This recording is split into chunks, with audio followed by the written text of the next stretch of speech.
Let the world you know fade into mist. Let the silence of your room become the deep, profound quiet of an age long past.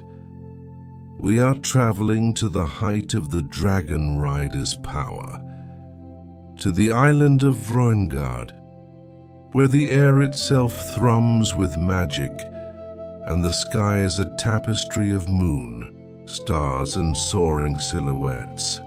But our story is not of a king or an elven lord. It is of a boy who was never meant to belong. Settle in and listen. The salt spray of the northern sea was a ghost on the wind that swept through the high battlements of Vroengard. By night, the rider's fortress was a different world. The daytime clamor of clanging steel, roaring dragons, and shouted lessons in the ancient language fell away, replaced by a profound and humbling silence. Under the gaze of a sliver-thin moon, the obsidian towers and granite halls became a kingdom of shadows, a place where the whispers of history felt closer than one's own breath. For Kaelan, a rider of 16 winters, the night was both a sanctuary and a torment. He sat now on a cold stone ledge in a disused eyrie, his legs dangling over a dizzying drop. Far below, the sea crashed against the island's cliffs, a rhythmic, eternal percussion of water against rock. The sound was a comfort. It was simple, real, and asked nothing of him. His dragon Umbra lay curled behind him, a living mountain of shadow in the darkness. Her scales were not the brilliant sapphire or emerald of the noble dragons, nor the gleaming gold of the legends. They were the color of wet slate, a deep, matte gray that seemed to drink the moonlight and give nothing back. Only when she moved did they ripple with a faint, oily sheen, like a raven's wing. Umbra was asleep, her breathing a slow, deep rumble that vibrated through the stone Kaelan sat on. A thin wisp of smoke, smelling of charcoal and sea salt, puffed from her nostrils with every exhale. Even in sleep, her mind was a warm, steady presence brushed against his own, a silent reassurance that he was not entirely alone. He should have been asleep too, but sleep did not come easily. His mind was a maelstrom of the day's failures. Today, like most days, had been a trial. During sword practice, he had been disarmed 3 times by a young elf, whose movements were more like a dance than a fight.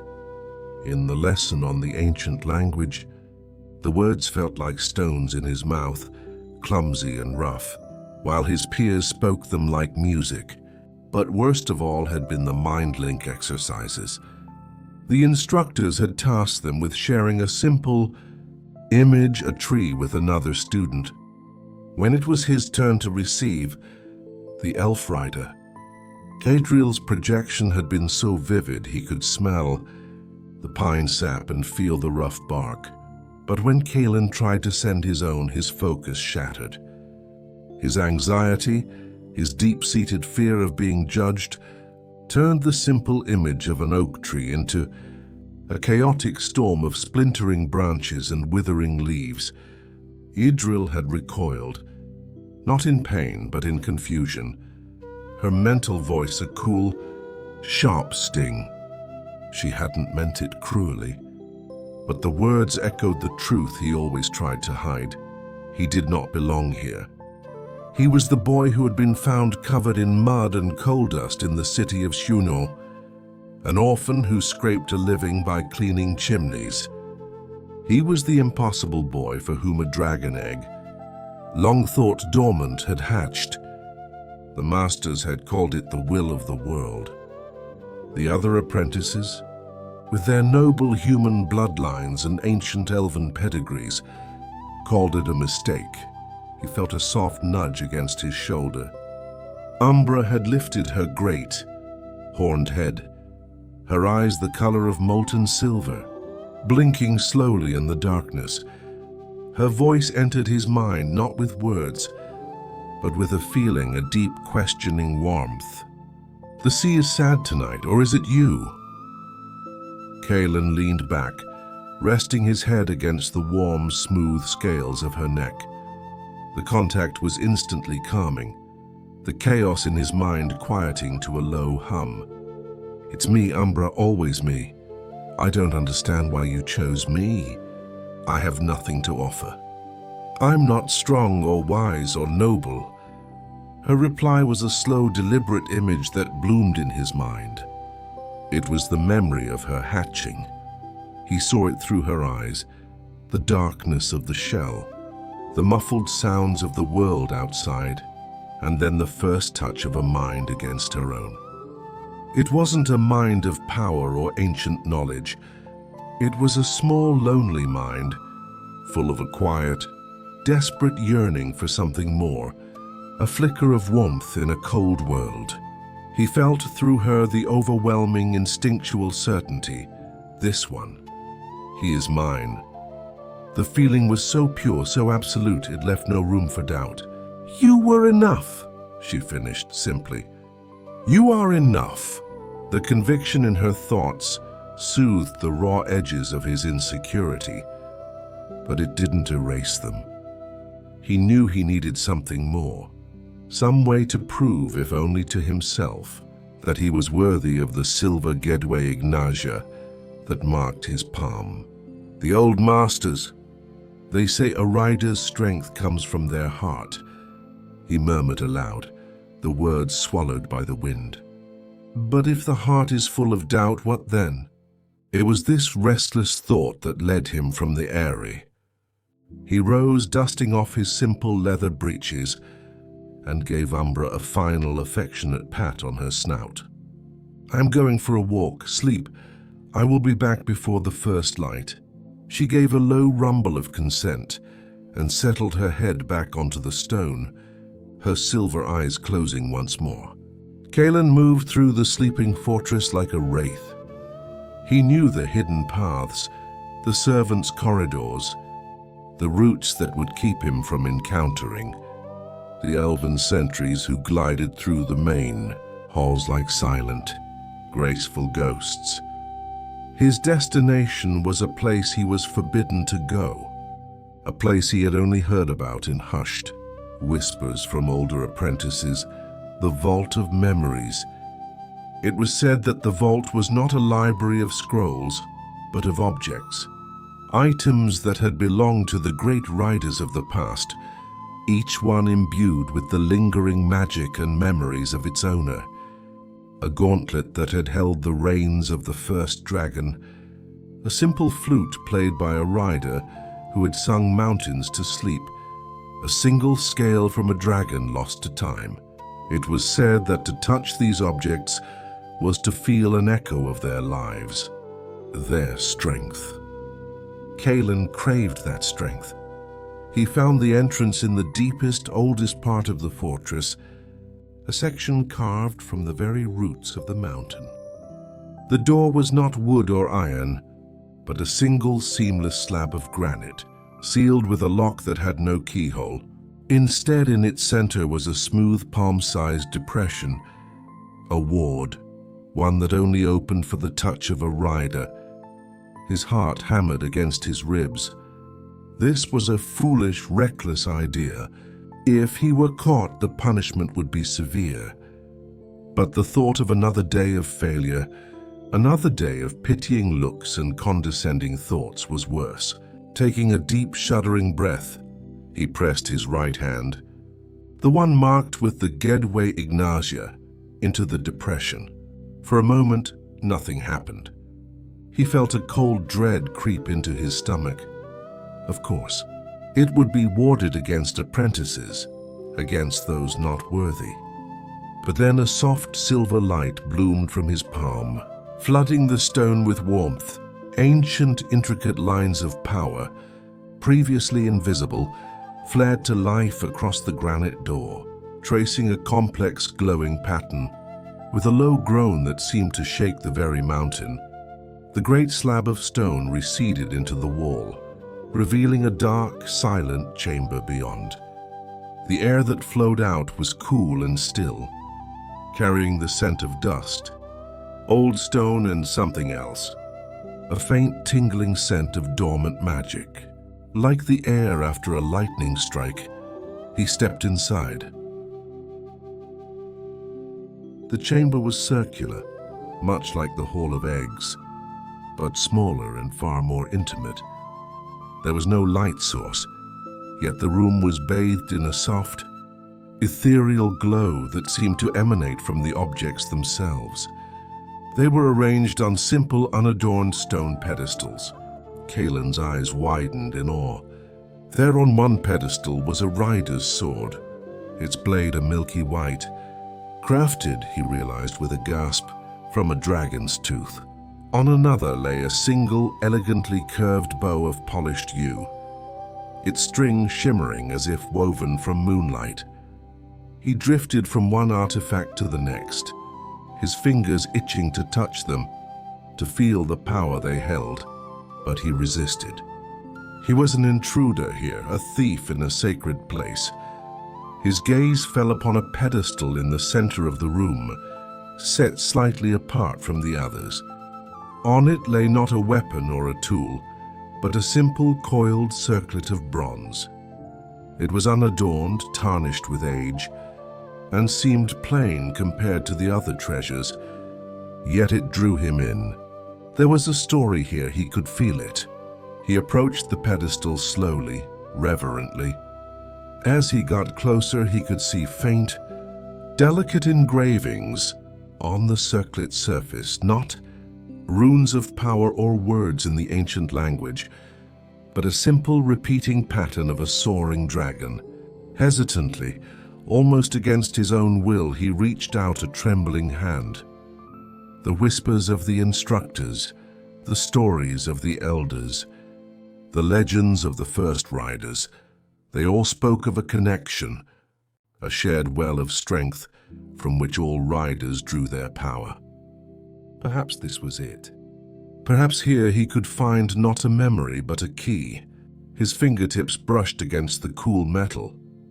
The moment he made contact, the world vanished in a silent flash of searing white light. The vault, the fortress, the very island of Vroengard disappeared. He was no longer standing. He was falling, tumbling through a void of absolute silence and profound starless night. Fear, cold and sharp, pierced through him. He tried to call out to Umbra, but his mind was an empty chamber, his own thoughts swept away by the roaring emptiness. This was a mistake. He had triggered a trap, a magical ward meant to punish thieves. But then, just as despair began to consume him, a single point of light appeared in the darkness. It grew, expanded, coalescing into an image. He saw a clearing in an ancient moonlit forest. He smelled the rich, damp earth and the sweet perfume of night-blooming flowers. And he saw a man. The man was old, his face a roadmap of wrinkles, yet his eyes were bright with a fierce, burning intelligence. He was dressed in simple, homespun clothes, and he was kneeling on the ground, his hands buried in the earth. Kaelan was not watching him. He was him, feeling the cool, life-filled soil under his own palms. He felt a deep, abiding love for the earth, a connection so profound it was as if the trees were his bones and the rivers his blood. The vision shifted.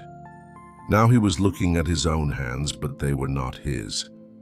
They were elegant and pale, with long, slender fingers. He was in a stone workshop, and with a delicate silver hammer, he was tapping a piece of metal, shaping it with a skill that was as much a part of him as breathing. He felt the joy of creation, the quiet satisfaction of bringing a thing of beauty into the world. He was an elf. Again it shifted. He He was high in the mountains, the wind whipping his hair, his body strong and sturdy. He was a dwarf, feeling the deep, resonant hum of the mountain's heart, the song of stone and iron in his soul. He was a human, an elf, a dwarf. He was experiencing the deepest, most fundamental connection each race had to the world.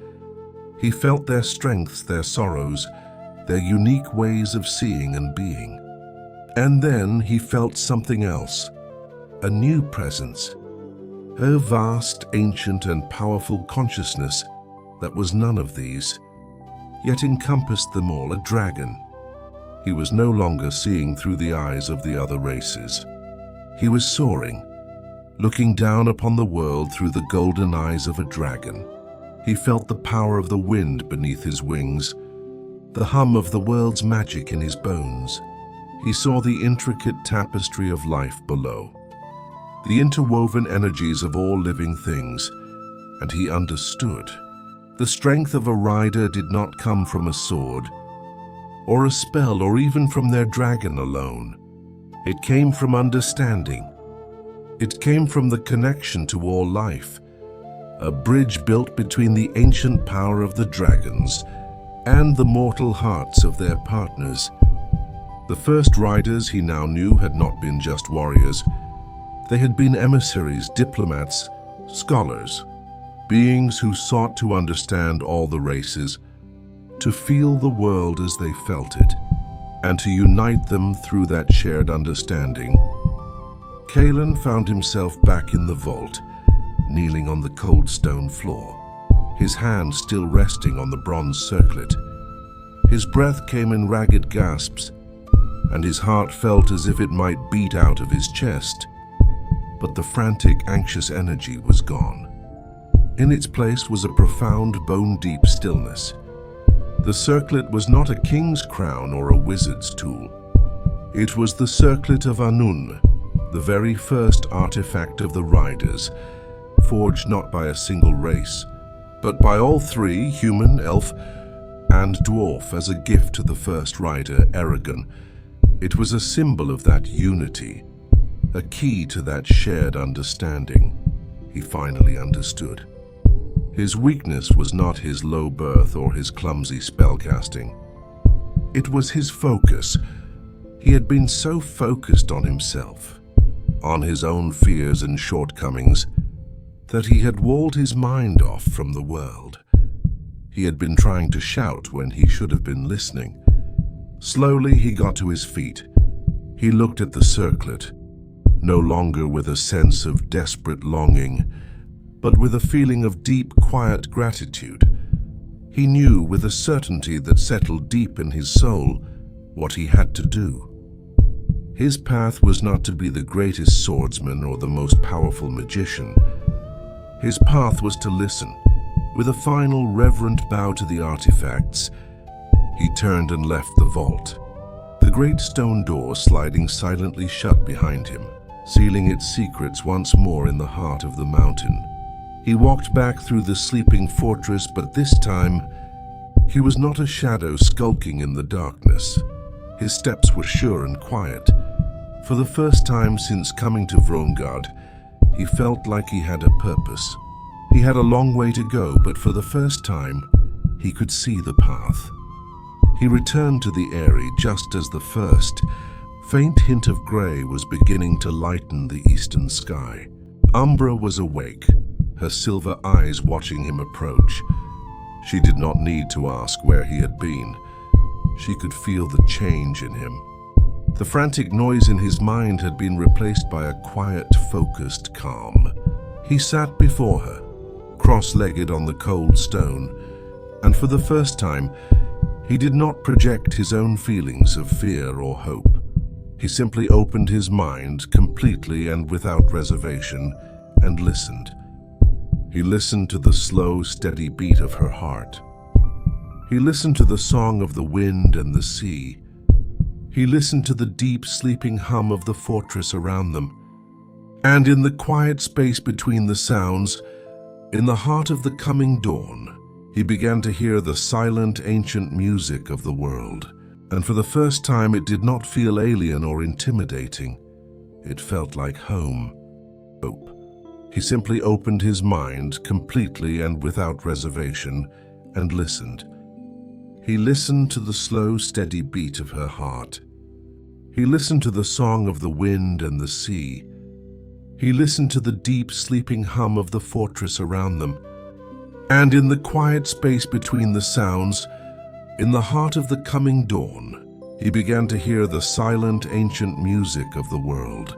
And for the first time, it did not feel alien or intimidating. It felt like home. And now you can listen too. Settle into the darkness, just as Kaelan has settled into the quiet of the eyrie. Let the weight of your body grow heavy, comfortable, and still.